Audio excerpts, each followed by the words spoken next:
Welcome to VideFace. In this tutorial, we will learn how to add multiple cars to the system using a CSV file.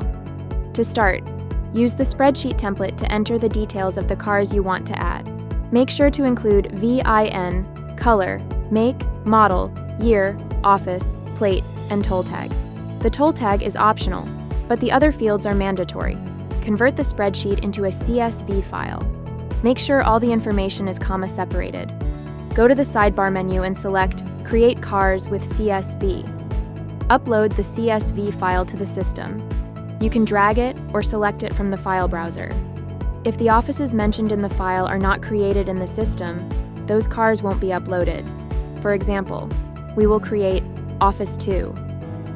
With the necessary offices already created, we upload the file again. All cars will be added to the system, and a summary will display the number of cars created per office. In this case, 42 cars were added to Office 2 and 41 to Office. To verify, go to Search Cars, where you can see all the cars created. Thank you for following this tutorial. Now you know how to add large quantities of cars to VideFace using a CSV file.